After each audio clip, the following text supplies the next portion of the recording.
In this video I'm going to look at some examples of differentiating to find dy by dx, i.e. the gradient function. Okay, so for the first one we got x squared plus y squared equals 9, which we should know is a circle, radius 3 centred at the origin. So we're going to differentiate each side. We're going to differentiate the left hand side, x squared plus y squared in respect to x. I'm going to differentiate the right hand side in respect to x as well. Okay, so we're going to differentiate the left hand side. That's nice and easy. It's 2x plus 2y dy by dx from the previous video. It's going to be the derivative of 9. Well, the derivative of constants is 0, so that goes to 0. Now I want dy by dx. Now the easiest way to do that would just to be to say, well, dy by dx is equal to minus 2x over 2y. Well, the 2's all cancel down there, I just get minus x over y. And that is the gradient function for number 1. Number 2, we've got the derivative of xy is equal to the derivative of 3. I always write this first step down no matter what, because it tells the examiner what you're doing. Otherwise, you're just starting away differentiating when technically the examiner doesn't know what you've done. So one of the most complaints we get from examiner reports is that the students don't show where they've got that first line of working from, and they can't give you many marks for it. So to save the extra line, write it down. That's my obvious statement for these questions. Anyway, xy we're going to differentiate using the product rule, which is the first times the derivative of the second plus the second times the first, so that's x dy by dx plus y. Or the other way around if you like doing it that way. Each their own. Derivative of 3 is 0. I want dy by dx, so the easiest way to do that is say, well, dy by dx is just minus y over x. Okay, take the y to the other side, divide by x. Okay, I can do that in one step, you might not be able to. I should have put an implied error there. Okay. So, number 3, we have x squared y squared plus y equals 2.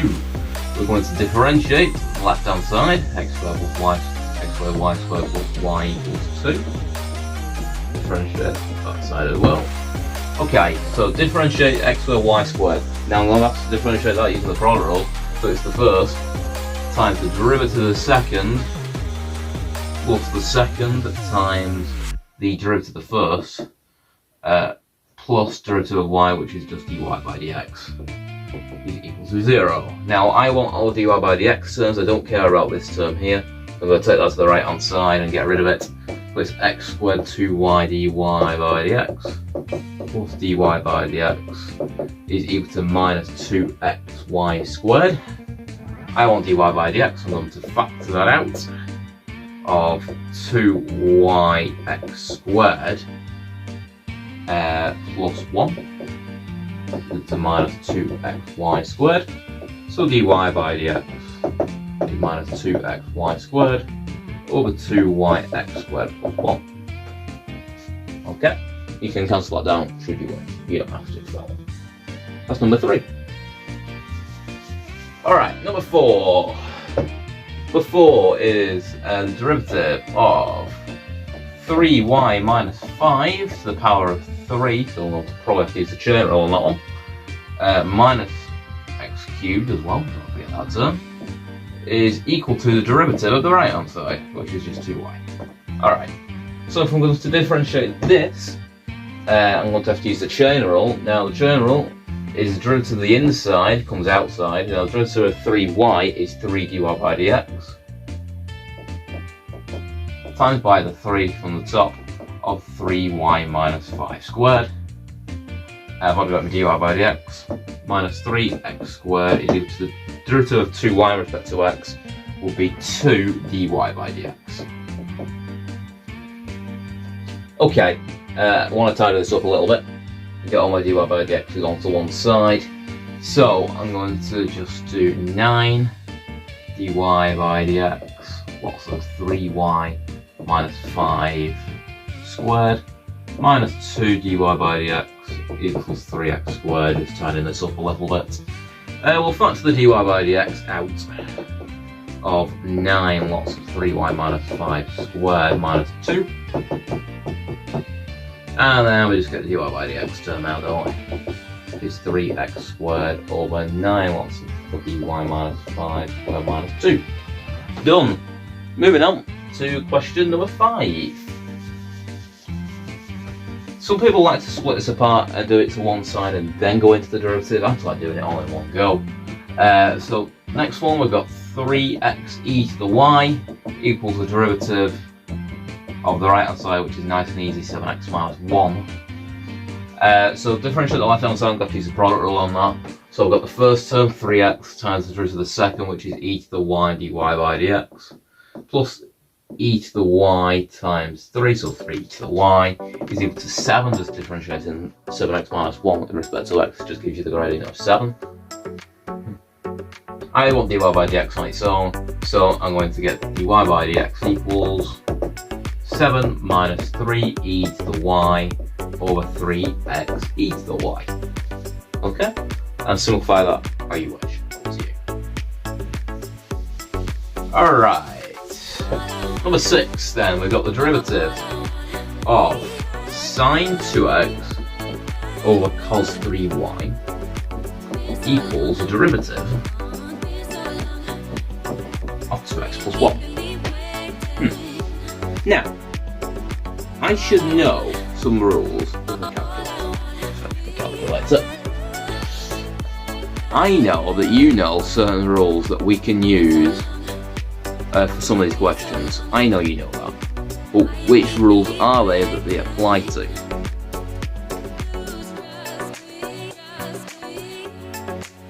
Because I'm finding a lot of the time, in my lessons especially, we forget which rule to use. Now, I've got a fraction. Now, automatically, when I've got a fraction, I'm thinking of something. Now, I don't know if you're thinking what I'm thinking, but might well be. So, I've got a quotient. I'm going to use the quotient rule on that. So, I have the top, or the bottom, times the derivative of the top. Now, sine 2x in respect to x is just 2 cos 2x. Take away the top, sine 2x, times by the derivative of the bottom, which is going to be minus 3 sine 3y times y prime, the derivative, dy by dx, over the bottom squared, which is cos squared 3y. And I know that's going to be equal to 2, which is the right hand side. Now I want to get that on its own.